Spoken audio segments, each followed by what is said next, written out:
Good morning, happy Saturday, and welcome to my official 2024-25 NFL playoff predictions, going straight from the wild card round to the Super Bowl. And then after the Super Bowl, I plan on going back and reacting to my predictions at the beginning of the regular season and going back to this video and talking about my playoff predictions. Let's see how well I know football. Just picking through my regular season statistics, and I hit on a couple of parlays, which was really exciting. But my overall regular season record, I might be missing a couple of games, so I don't know if the regular season record's gonna match the same amount of number of regular season games. But based off of what I calculated, I went 191 and 79 on regular season predictions. I was about to show you, but then that would waste all my wild card picks, so I will not be showing you that. But that was my regular season record. So now we're going to get into it, and we're going to have some fun, and we are going to predict the Super Bowl, the playoffs up until the Super Bowl on playoffpredictors.com. My goodness. But before we begin, I want to make sure to not only point out gridironnerds.com for weekly NFL blogs and trivia, but last night they just released a brand new podcast.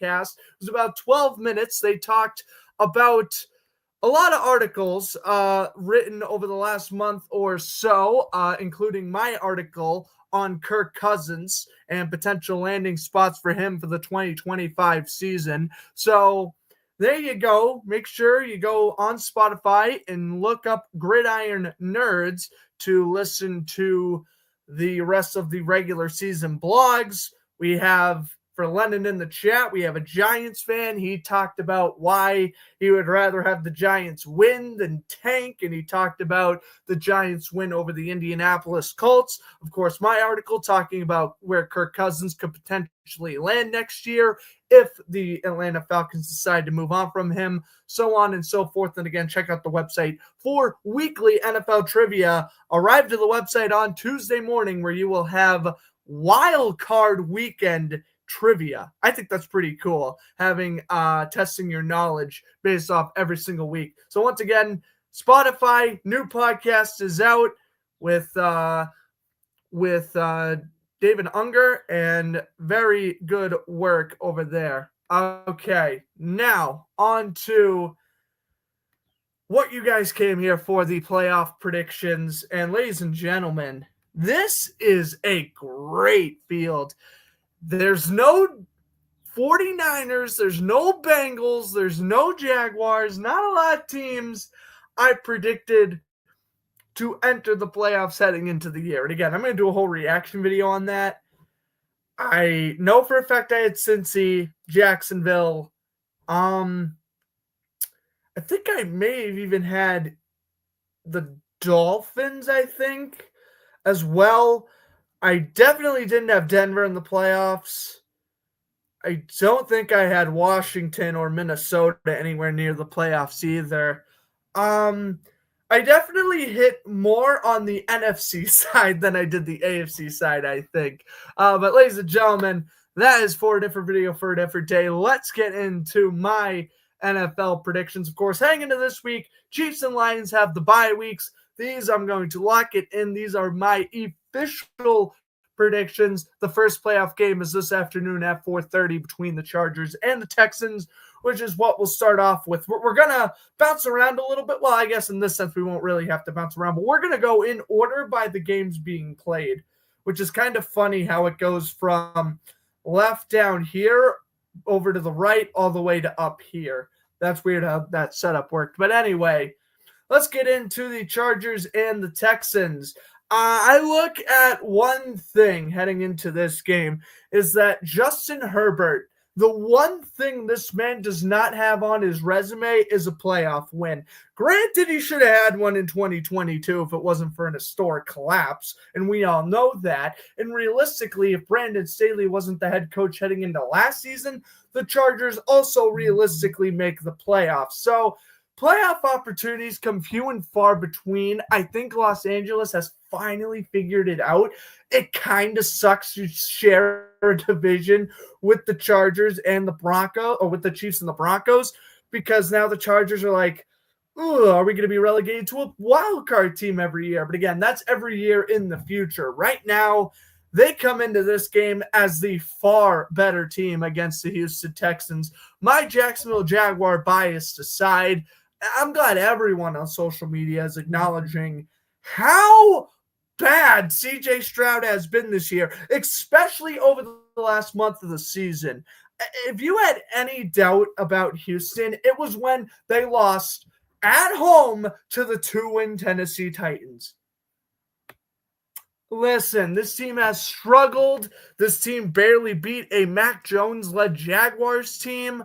I don't know what it is, but every year it seems like a media darling just struggles the following year, if that makes sense. In 2022, we had the Arizona Cardinals. They completely got injured and missed the playoffs. Then you had, who was the real media team in 2023? I'm not even sure. I think it was probably the Dolphins, if I had to take a guess. A lot of people maybe thought they would finish at Buffalo. They were out in the wild card game. This year, media darlings heading into this season were the Jets and the Texans. Jets missed the playoffs. Texans, in my opinion, lose to the Los Angeles Chargers and Justin Herbert. Man, I mean, if you look at the quarterbacks who have won a playoff game currently, you have Mahomes, you have Burrow, Allen, Lawrence, Stroud. A lot of AFC quarterbacks have won that one wild card game, and that is something that Justin Herbert, quite frankly, is probably the best quarterback. Russell Wilson too, I should mention, and Lamar, of course. So I'm looking at these quarterbacks' names, and I'm thinking Justin Herbert is the best quarterback in the AFC who has not won a playoff game. And again, he's not necessarily like to blame for that collapse in 2022 in Jacksonville, but he didn't play a great second half. But now this seems ready to roll. I think Gus Edwards is going to miss quite a bit of time, which is why they signed Ezekiel Elliott to their practice squad early in the week. We shall see if he gets added to the lineup or not. It would be very funny if the Chargers do lose today and Elliott signs with the Chargers for nothing. That would be pretty interesting. But realistically, I just don't really see how Houston wins. They kind of limped into the playoffs. Starters, of course, they already clinched the division, so starters only played a quarter last week against Tennessee. Dameon Pierce looked really good, and I do think Houston can utilize Dameon Pierce more if Joe Mixon begins to struggle. But the Chargers rushing attack, with or without Gus Edwards, well, Elliott's just the goal line back replacement. So, yes, Edwards is a much better runner. But if you're just going to use Elliott in third, fourth, and short situations and goal line situations, Zeke is a fine running back in that regard. J.K. Dobbins got injured like right at the perfect time of the season, right when the Chargers were in cruise control to clinch wildcard spot, and he was able to come back right before the playoffs. So I think J.K. Dobbins coming back is huge. And Ladd McConkey, I know we're talking about Brock Bowers and Brian Thomas Jr. with how great of rookie seasons they have had, and they have had great rookie seasons. But Ladd McConkey, who thought Ladd McConkey would be better than Marvin Harrison Jr.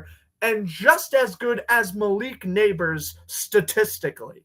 Not me. And I knew Ladd McConkey was going to be a beast coming out of Georgia, but for him to replace Keenan Allen in that wide receiver one role, massive. Joshua Palmer is inactive today, so I do expect McConkey to get quite a lot of receptions.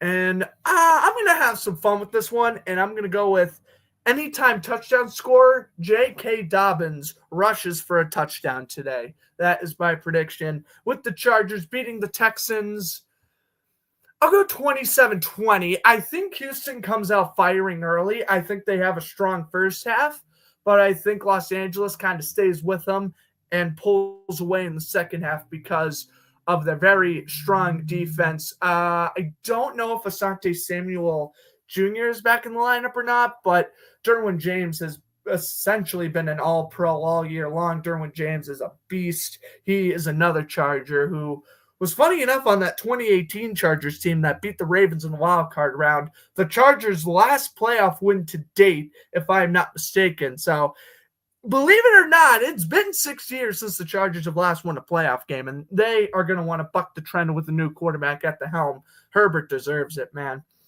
Moving on to tonight's game. I believe this game starts at 7:30. This is the 6th seed Steelers against the 3rd seed Ravens. Now, this is very interesting because,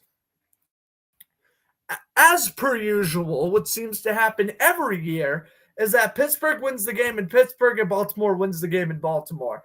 But that Week 17 game, I mean, oh my God, what a sloppy performance that was by the Steelers. It wasn't even the Marlon Humphrey pick six. It was none of that. It was just Pittsburgh struggles. Every year they do this. And again, everyone on social media has been saying it, so I'm not going to sound like a broken record. But when they lost to Kansas City on Christmas Day, we were all thinking, oh crap, the Steelers of old showed up again.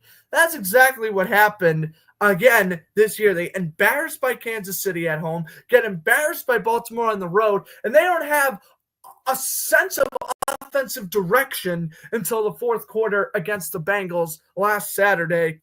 They looked absolutely lethargic. The Bengals, granted, they weren't in a playoff spot, and they were trying to basically win and get in with some help, but the Bengals really looked better than Pittsburgh. Pittsburgh has not had the desire to win. They, I believe, were 10-4 at one point. Now they're limping into the playoffs 10-7 on a 3-game losing streak. Do you go with Russell Wilson? Do you go with Justin Fields? Well, I think you go with Russ. I think in a playoff situation, you go with the more experienced quarterback if there is a quarterback competition. I don't think there is. But it does create the idea of, well, if you struggle in the first half, you want to light the fire on the match, do you put in Fields in the second half? And that'll be interesting, and honestly something I could see happening if the Steelers have a really lethargic first half. Give me the Ravens. I mean, Lamar Jackson is pretty much going to be the MVP or the runner-up MVP, and Derrick Henry is going to be either the offensive player of the year or the runner-up offensive player of the year. So give me Baltimore in this one. I'm going to go 24-10 because Baltimore still, I don't trust their offense still. For whatever reason, the second when January rolls around, all my faith in the Ravens kind of instantly goes away. Them not having Zay Flowers, it's not going to kill them this week, but it could certainly hurt them next week, depending on how severe the injury is. Really outside the second quarter, and I know the Ravens weren't really trying against Cleveland last week, but that was the one game I watched last week was the Browns-Ravens game, and got 2 interceptions. Shout out Nate Wiggins. His first career interception was a pick six. But, there's going to be a difference between playing against a very experienced Russell Wilson in the playoffs versus Bailey Zappi. So the defense is going to be fine. Offense scares me a little bit, but I'm going to go Mark Andrews scores a touchdown today and the Ravens win. I don't know if I gave a final score or not. Oh, yeah, I did. 24-10. Ravens win. I'm going to go Wilson plays the full game, but don't be surprised if Fields starts at some point.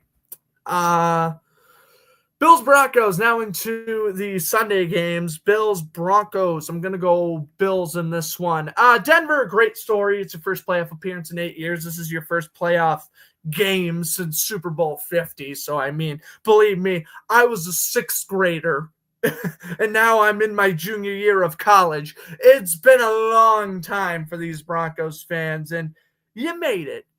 And you shut out Kansas City, granted backups, but you shut out Kansas City at home to clinch that playoff spot where it looked like when you lost to Cincinnati, all hope was lost. So you want to know what? It was just such a great season for you guys. Don't get discouraged. Bills win 35-21. Again, don't be discouraged. Great season for Denver. But Buffalo, I mean, this would be an upset rivaling the 1996 Jaguars, where they upset the Bills in the wild card game. If Denver wins the game, that is the closest comparison I can go with that. Moving on to the Sunday games. Again, we're going to go in order, so instead of going from up to down, we're going to go from down to up. Packers-Eagles, the game that I think will have the highest TV ratings of the week. This is tough because Green Bay is really solid. They are an 11-win team, and they are really solid. But at the same time, you look at the teams they've lost to.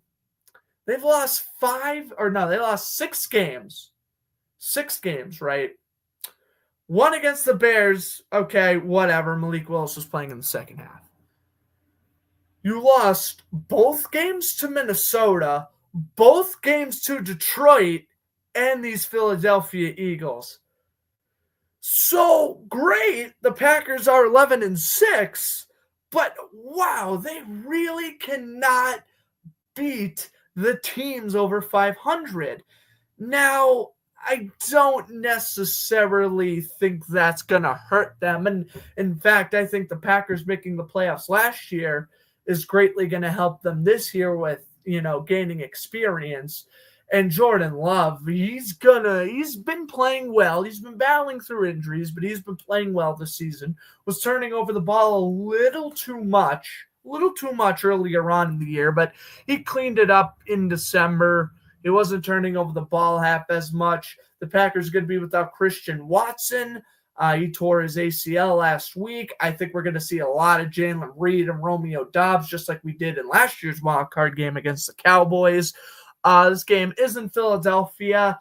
Jalen Hurts, after missing the past 2.5 weeks, essentially, he didn't even play the whole game against the Commanders.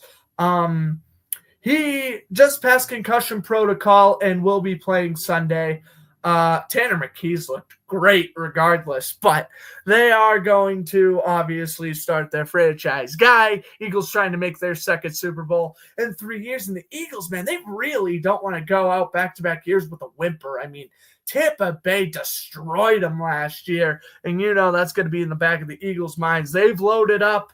They've gotten rid of the drama headache known as Hassan Reddick. They brought in Saquon Barkley. They've really just kind of tried to bolster their defense. They brought back Chauncey Gardner-Johnson and 2 amazing draft picks, and Cooper DeJean, and I can't believe I'm saying this, my defensive rookie of the year, Quincy Mitchell. He has been very good, or Jared Verse. I don't know. We can talk about Jared Verse in the Rams game, but I have been very, very impressed with Mitchell, the Eagles' rookie corner. He was amazing. Oh, Quinyon Mitchell. I'm definitely saying his name wrong. Quinyon Mitchell. He was amazing, especially in the first half of the year. I think he held all wide receiver ones he went up against to under 40 yards receiving, or it was some crazy stat like that. So Quinyon Mitchell and Cooper DeJean, very good corners. I mean, I don't think Christian Watson means a whole lot. He's definitely the Packers wide receiver 2 or 3, but I don't think he's going to be an effective wide receiver 2 or 3 as we see from guys like T. Higgins or whoever the case may be, or Ladd McConkey in the Chargers case. But so I don't think losing Watson is going to really hurt them, at least this week. Maybe overall in the playoffs, in the grand scheme of things, it does. But this week, I don't think it makes much of a difference. I'm going to go Eagles win. I'm going to go Eagles win 27-20. I think it will come down to, unfortunately for Jordan Love, I do think it comes down to another game-winning scenario, and I don't think he throws an interception this time around per se, but I don't think he necessarily leads the Packers to victory either. Moving on to the Sunday night game, Commanders-Bucks, and in my opinion, by far by far, these two games, in my opinion, are the hardest games remaining to predict. I guess even Chargers-Texans is kind of a toss-up, but you kind of expect, Baltimore, Buffalo, and Philly to win. These last two games especially are so tight. In every single year, especially in the NFC, the 6th seed is notorious for upsetting the 3rd seed. We had the Giants beating the Vikings in 2022, and of course the Packers beating the Cowboys last year. So it's weird. The 6th seed always gives the 3 seed a run for its money. Washington is surprisingly 12-5, and that seems incredible for the season they've had. But the fact they've only had 5 losses seems really weird to me. You would think that they would have at least had, despite the good season, you'd think they would have more like 6 or 7 losses. But hey, man, you got to give credit to Washington. I think Jane Daniels has pretty much secured Rookie of the Year. I was very on the Brock Bowers should win Rookie of the Year. That was until that Commanders-Eagles game a few weeks ago. Threw the game-winning touchdown with 6 seconds left. Massive momentum shift in Washington's season. That could have been the difference of a season-ending collapse or you're in the playoffs. And they are in the playoffs going up against Tampa Bay, who kind of struggled against New Orleans, but they ended up winning in the end, so I guess it didn't really matter. Tampa's looked good. I don't know what the hell they were doing losing to the Cowboys a few weeks ago, but they're a decent team. They definitely started off slow-ish, but you got to remember this Tampa Bay team is a team that had playoff experience last year. They beat Detroit back in week 2. They've played tough against teams like Kansas City. They destroyed the Chargers, if memory serves me right. They've pretty much beaten, besides the Falcons, they have pretty much beaten every team they came across this year, or at least played really tight games. Even in the 2 Falcons losses, they played really tight games. Give me Tampa based off of experience alone. If Washington wins, wouldn't be shocked at all, because they certainly have the offense to do it. Tampa Bay's secondary is one of the worst. One of the worst in the league. Why did they trade away Carlton Davis? I have no clue why Tampa did that over the offseason. Had to be something financially related, because that trade didn't make an ounce of sense when it happens. And seeing how poorly their secondary has been playing throughout the year, that wasn't a smart move, but that's okay. They're going to win, and they're going to survive another week, just like last year, Bucks to the divisional round. Monday's game, and of course, prayers to all out in California right now, as of course the Vikings and Rams game got moved from SoFi Stadium to the Arizona Cardinals Stadium in Glendale, unfortunately, because of the wildfires. So, that kind of hurts the Rams a little bit. Obviously losing home field advantage, but I think, in my opinion anyway, a 14-3 team playing a road wild card game just didn't sit right with me. So I guess for Minnesota, obviously it's good that the game got relocated. But still, I expect quite a few Rams fans to be in the crowd. JG9 might even be in the crowd. Shout out to the best NFL historian on YouTube. But anyways, I gotta go Minnesota here. Yes, they look terrible against Detroit, but before that game last week, I had Minnesota as my Super Bowl champions, right? So I can't outright just ignore the fact that they're in the playoffs and now they're going to lose. Now, Matthew Stafford, obviously, with the Rams winning Super Bowl 3 years ago, still pretty experienced in the playoffs. Puka Nacua went off in last year's wild card game against Detroit. I expect Puka Nacua to have a great game as well. Tyler Higbee's back in the lineup, so that's going to help out the Rams offense a little bit. Kyron Williams is a goal line back you don't want to go against. I think this is a matchup of the two most underrated NFC running backs. Everyone talks about Jahmyr Gibbs, Bijan Robinson, Josh Jacobs, and obviously Saquon Barkley. How about Kyron Williams and Aaron Jones, man? Give them their respect. But you know what? I'm going to say it. Sam Darnold, he puts the monkey off its back, and he wins his first career playoff game. I'm going to go Jalen Naylor scores a touchdown in this one. Vikings defeat the Rams 31-24. I originally thought this was going to be a very defensive sluggish game. My original prediction was Minnesota winning 17-14 in a very defensive heavy game.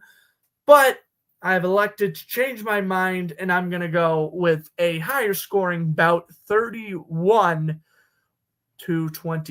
Vikings win a one possession game there. On to the divisional round. It's already been 25 minutes. Since these are matchups that aren't officially official, I will be much quicker with my description. Damn, I really need to learn how to make these shorter. But there's so much information I want to share with you all, you know? All right. Bills, Ravens. Man, this is tough. This is tough, and this is what the entire NFL universe didn't want. Everyone wanted either the Bills or the Ravens to play the Chiefs. You know, give the Chiefs the toughest schedule possible. Going to the Super Bowl didn't happen. Luck of the draw. Even if the Texans win, it won't matter. They'll still be the lowest seed. So, all right. Well, so we'll do this one first. And what I think, if this were to happen, I think this is by far going to be the game of the divisional round. Bills, Ravens. Oh, man. It's like, what do you go with here? And, you know, I know MVP is a regular season award. I hate to say it to Bills and Ravens fans. This game, and we know regular season should only count towards MVP. I hate to say it. This game is going to heavily dictate who wins the MVP this year.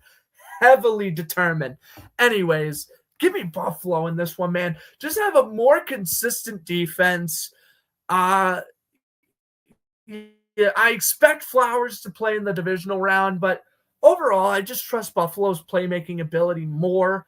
The game would be in Buffalo. Not that the cold would really hinder Baltimore at all, because it'll be cold tonight in Baltimore, but I think definitely Buffalo deserves the opportunity to get kind of like one last shot at potentially beating the Chiefs.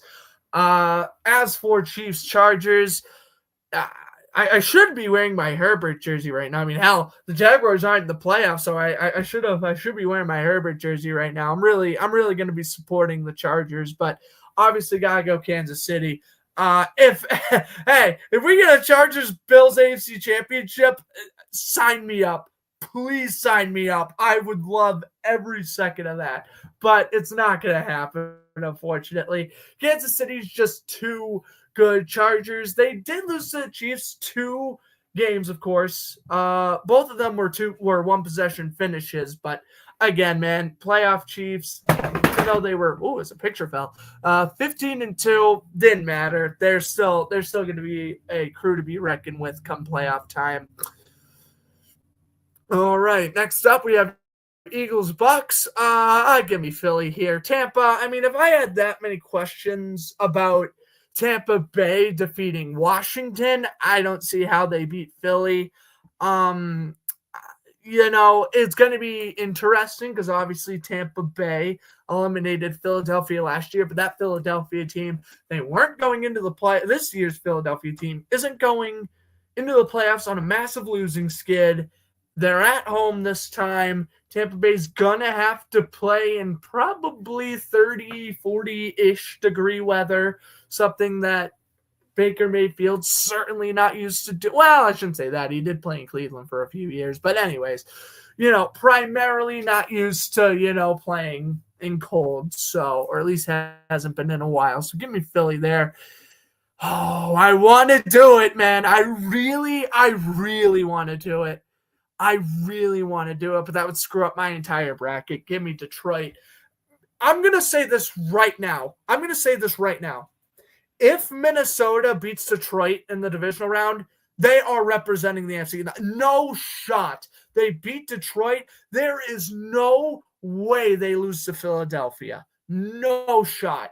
But that is if they win, and I don't see it happening. I think, unfortunately, despite having such a great year, imagine Minnesota having 4 losses on the year, 3 of which are to Detroit. That is freaking heartbreaking, dude.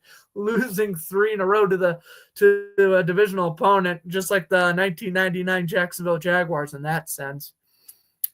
All right. Well, Minnesota, it's a great year. By the way, unless Darnold really, really sucks during the playoffs, you got to give him the long-term deal. I'm sorry. You have to. You have to give him the long-term deal. Sorry, J.J. McCarthy. You can wait.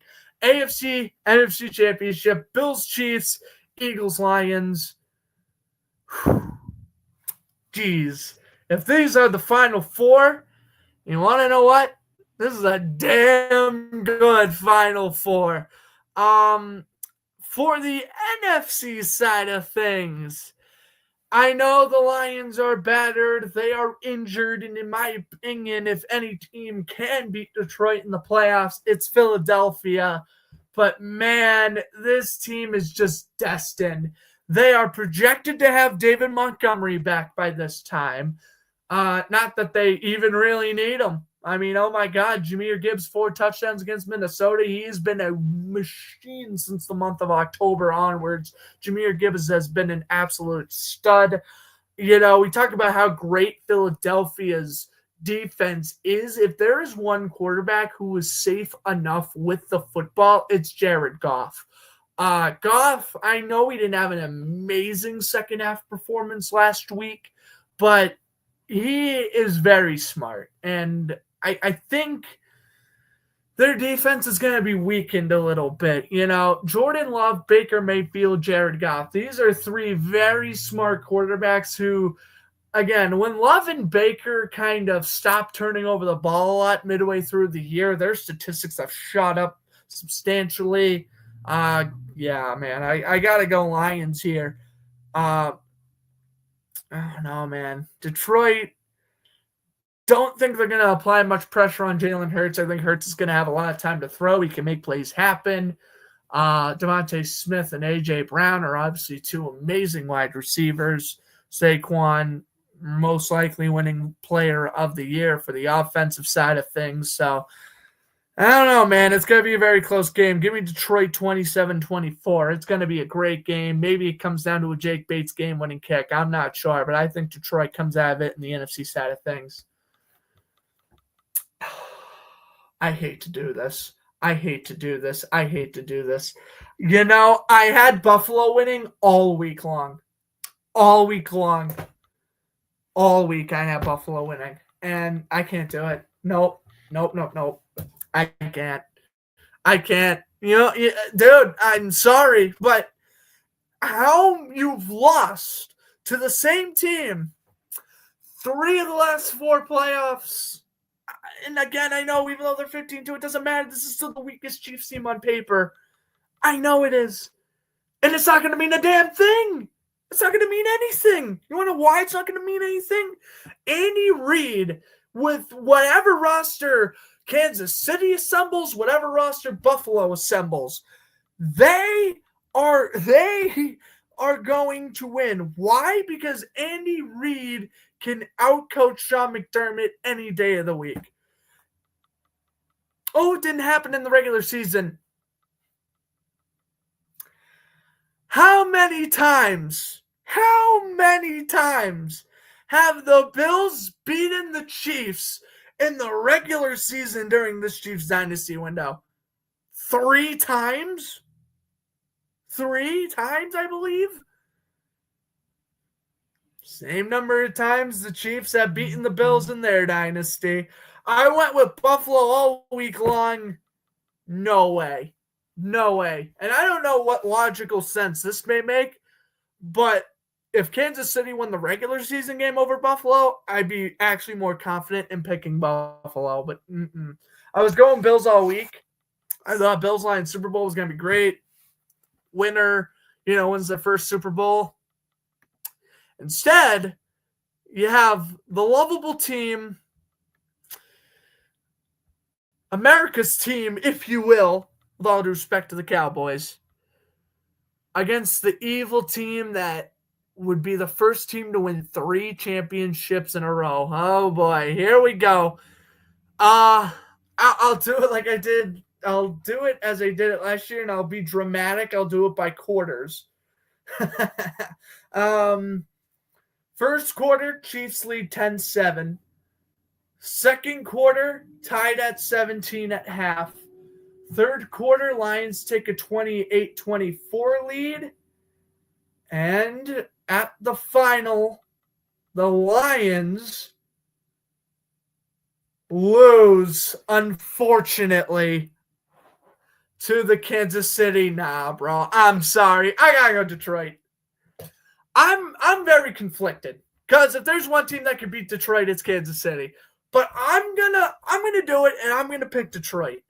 I really wanted to pick Kansas City here, because how in the world can you willingly pick against the Chiefs in the Super Bowl?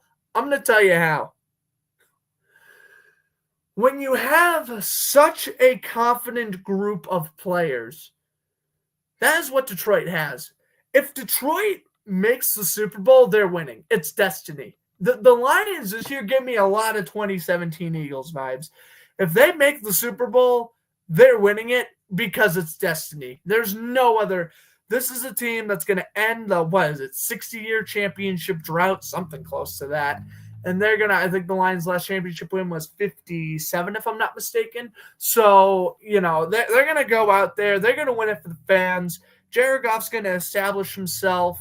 Second Super Bowl start, first win.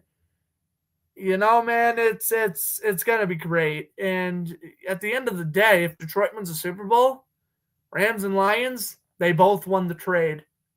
And that would be such a feel-good moment for Jared Goff, for Dan Campbell, for that Lions team. I also 100% expect Aiden Hutchinson to play for Detroit sometime in this playoff run. The Chiefs' offensive line really isn't great, especially the tackles with Smith. Well, Smith is pretty solid, but Juwan Taylor's definitely a weak point. Taylor's been their weak point the last 2 years. And I don't really, Kansas City's great against the run, so I think Gibbs and Montgomery can get stuffed. But outside Trent McDuffie, I'm not too confident in their secondary, and I think that's what ultimately separates the pack. Give me the Lions, an amazing 38-35, very high-scoring game, 38-35. Give me the Detroit Lions to win the Super Bowl. All right, ladies and gentlemen, thank you so much for watching. If you didn't hit that like button, I got to make these damn things quicker, bro. 38 minutes of me just rambling on about potential playoff matchups is crazy. But if you stuck around and you listened to me the whole time, greatly appreciated as always. We're on the road to 500 subscribers, so please subscribe. Really helping out the channel. Again, make sure you check out gridironnerds.com, the website, and on Spotify. And yes, ladies and gentlemen, next week, we will be predicting the national championship game between Notre Dame and Ohio State on the channel. So more prediction videos will be pumping out in the next week. And, of course, when April rolls around, I will also be doing an NHL playoff predictions video. But until then, guys, thank you so much for watching. I have the Detroit Lions winning this year's Super Bowl.